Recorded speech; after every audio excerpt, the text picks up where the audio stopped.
Hello दोस्तों, स्वागत है आपका अपने YouTube चैनल गोयल मैट्रिक्स पर। चैनल पर पहली बार आए हैं तो सब्सक्राइब कर लीजिएगा, साथ ही बेल आइकन को प्रेस जरूर कर लीजिएगा जिससे नोटिफिकेशन आपके पास समय से पहुंच जाए। तो जैसा कि आपको पता है, अभी तक मैंने आपके काफी सारे क्वेश्चंस करा चुकी हूं, आपने देखा होगा। एंड अब आगे आपके 10 क्वेश्चंस और रहने वाले हैं जिनका जो आंसर है आप लोगों को बताना है। एंड लास्ट में कमेंट बॉक्स में ये भी बताना है कि टोटल 10 में से आपके कितने क्वेश्चन सही हुए थे। तो चलिए आइए फिर स्टार्ट कर देते हैं और वीडियो को पूरी जरूर देखिएगा और लाइक शेयर करना बिल्कुल मत भूलिएगा। चलिए आइए फिर स्टार्ट करते हैं।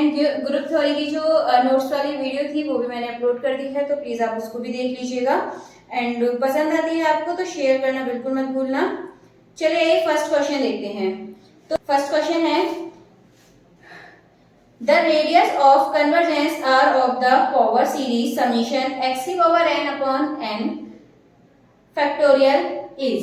इसका आपको आंसर बताना है क्या होगा। ऑप्शन है 0, 2, ऑप्शन 2 है 1, ऑप्शन 3 है 2 या लास्ट ऑप्शन है नन ऑफ दीज। तो ये क्वेश्चन मैं आपको लाइव क्लास में करा चुकी थी।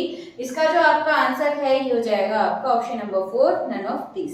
चलिए आगे बढ़ते हैं। नेक्स्ट क्वेश्चन है, for 0 less than x less than 1 the expansion of 1 plus 1 upon x के whole power 1/2 is।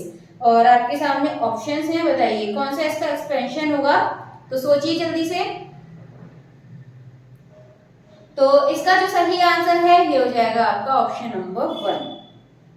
चलिए नेक्स्ट क्वेश्चन देखते हैं। क्वेश्चन है, the sum of the series 1 + 2a² + 1 + 3a² + 1 plus 4a² + 1 की पावर 3 प्लस b। अब आप एक चीज देखेंगे इस क्वेश्चन में, a² + 1 बार बार रिपीट हो रहा है, इसको x पुट कर दीजिए तो क्या हो जाएगा 1 + 2x + 3x² + 4x का क्यूब। अब आप देखेंगे इस तरीके से आपकी क्या बन रही है, सीरीज बन रही है।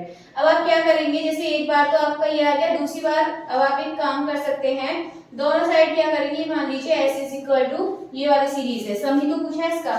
तो हम क्या कर सकते हैं, x की दोनों साइड मल्टीप्लाई कीजिए तो हो जाएगा x, ये बन जाएगा 2x², ये हो जाएगा 3x³ एंड ये बन जाएगा आपका 4x की पावर 4। अब इसके बाद क्या करेंगे आप, इसमें से इस वाले इक्वेशन में से इसको माइनस करिए तो क्या बचेगा आपके पास, x तो कॉमन आ जाएगा, x - 1 - x आएगा यहाँ पर, ठीक है। देन 1 और 1 में से माइनस करेंगे, यहाँ पर तो कुछ भी नहीं है, 2x में से x गया तो कितना बचेगा आपके पास x, एंड 3x² में से 2x² को माइनस करेंगे तो x², 4x³ में से 3x³ को माइनस करेंगे तो ये कितना बचेगा आपका 1x³। इस तरीके से आपकी सीरीज बनती हुई चली जाएगी। तो आप देखेंगे कौन सी श्रेणी बन रही है आपकी, ज्योमेट्री यानी कि गुरुत्व श्रेणी बन रही है। तो इसके लिए आप पुट कर दीजिए 1 - x, और आपको a पता है 1 है इसमें, और r x हो जाएगा, यानी कि हम इसको इस तरीके से लिख सकते हैं। अब इसके बाद क्या होगा, s = जो ये 1 - x है ये नीचे यहाँ चला जाएगा तो ये हो जाएगा 1 - x का होल स्क्वायर। अब x की जगह जो ये वैल्यू थी आप इसको पुट कर दीजिए तो ये हो जाएगा s = 1 - x की जगह रखेंगे a² प्लस 1 है लेकिन यहाँ माइनस का -1 और ये आपका होल स्क्वायर। अब आप यहाँ से देखेंगे आपको क्या मिलेगा, ये आपका कैंसिल हो जाएगा, -a का स्क्वायर करेंगे तो a की पावर 4, और आपका जो सही आंसर है ये हो जाएगा आपका ऑप्शन नंबर 1/a की पावर 4 इसका करेक्ट आंसर हो जाएगा। चलिए फिर ये क्वेश्चन आपका हो चुका है। अब बढ़ेंगे हमारे अगले क्वेश्चन की तरफ। अगला क्वेश्चन देख लेते हैं। अब क्वेश्चन नंबर आपके सामने है, consider the following functions f(x) = e की पावर x, एंड दूसरा आपको दे रखा है g(x) = x mod x - 3। जब आप इसको सॉल्व करेंगे तो आप यहाँ पर देखेंगे जो e की पावर x है ये भी कंटिन्यूअस होगा, ठीक है, लेफ्ट राइट दोनों यहाँ पर रखकर। और जब आप देखेंगे इसमें तो जो ये आपका दूसरा भी है यानी कि x - 3 जो मोड में रखा है ये भी आपका कैसा होगा, कंटिन्यूअस होगा।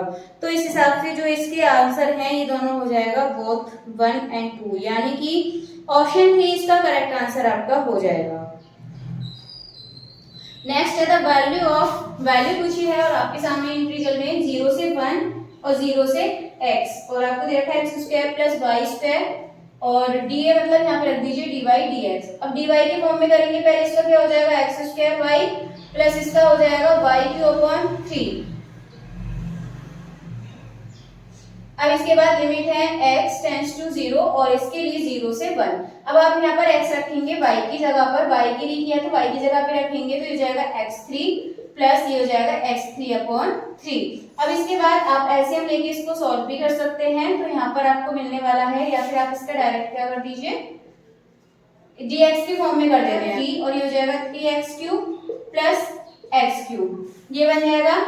और अब आपका ये हो जाएगा 4x³/3, ये हो गया और 0 से 1 अभी ये है। अब आप इसका क्या करेंगे इंटीग्रल, तो क्या हो जाएगा 4x3 प्लस 1 कितना हो जाएगा 4 और नीचे 4 3 जा 12 आपको यहाँ से मिल जाएगा। लिमिट रखेंगे 1 से 0 और 4 3 जा, और आप जब यहाँ पे पुट करेंगे 1 से 0 तो 1/3 आपको आंसर मिल जाएगा। यानी कि जो आपका सही आंसर है इसमें ये हो जाएगा आपका ऑप्शन नंबर 2 1/3 स्क्वायर यूनिट आपका सही आंसर हो जाएगा, ऑप्शन 2। चलिए आगे बढ़ते हैं। नेक्स्ट क्वेश्चन है विच of the following functions f such that r tends to r is 1 1 है, तो यहाँ पर जो सेटिस्फाई करेगा -x के लिए करेगा, यानी कि ऑप्शन नंबर 3 के लिए। चलिए फिर आगे बढ़ते हैं। नेक्स्ट है आपका if r is the radius of convergence of any power series then what is the interval of convergence, तो इसका जो इंटरवल होगा ये आपका ऑप्शन नंबर 1 -r से +r, ठीक है, तो -r से r हो जाएगा। आगे बढ़ेंगे तो नेक्स्ट है आपका which of the following is true, इनमें से आपका कौन सा ट्रू है, तो z is ideal of q, q की power c is the ideal of r, या फिर q is the ideal of r, या फिर i is the ideal of c 0 से 1 where i is equals to fx belongs to c 0 1 और fx is equals to 0, यही option आपका सही हो जाएगा, ऑप्शन नंबर 4। चलिए अगले क्वेश्चन की तरफ बढ़ते हैं। अगला क्वेश्चन है all the eigen value of the matrix, इस मैट्रिक्स की आपको जो आइगन वैल्यू है वो निकालनी है और बताना है कौन सा ऑप्शन इसके हिसाब से आपका सही रहेगा।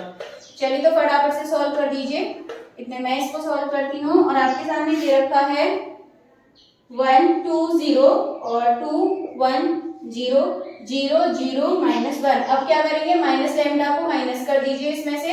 अब ये हो जाएगा आपको, ये लैम्डा हमने माइनस कर दिया है डायगोनल में से, ठीक है। अब इसके बाद जब आप सॉल्व करेंगे तो ये लेंगे 1 माइनस लैम्डा और यहाँ हो जाएगा इसका इसमें, ये तो 0 हो जाएगा, सिर्फ इसका इसमें मल्टीप्लाई करना है, यानी कि -1 लैम्डा का -1 माइनस लैम्डा में मल्टीप्लाई कर देना है। अब देखेंगे 2 के साथ सिर्फ ये वाला आने वाला है, बाकी ये वाला लेंगे नहीं, और 2 के साथ ये वाला करेंगे, ये 0 बन जाएगा, तो 2 के साथ कर देंगे -1 माइनस लैम्डा। अब आप एक चीज देखेंगे इसमें आपका क्या कॉमन आ रहा है, अगर आप देखेंगे इसमें तो क्या चीज इसमें कॉमन आ जाएगी, ये तो अलग है इसका और ये आपका एक साथ है, ये समझिए, ठीक है। अब आप देखेंगे इसमें ये और ये कॉमन है, यानी कि -1 माइनस लैम्डा को बाहर ले लीजिए, इधर बचेगा आपका 1 माइनस लैम्डा का स्क्वायर माइनस इधर कितना बचा आपका 2 बचने वाला है। अब इसके बाद अगर आप इसको आगे भी सॉल्व करते हैं और ये इस तरीके से आप लिखेंगे क्योंकि ये आपका कॉमन है, तो -1 माइनस लैम्डा, और इसको क्या लिख सकते हैं, यहाँ पर आपका ये कितना है माइनस का 2 है, तो माइनस का 2, तो हम इसको लिख सकते हैं, यहाँ पे एक मिनट रुकिए जरा, क्वेश्चन में चेक करने दीजिए मेरे को।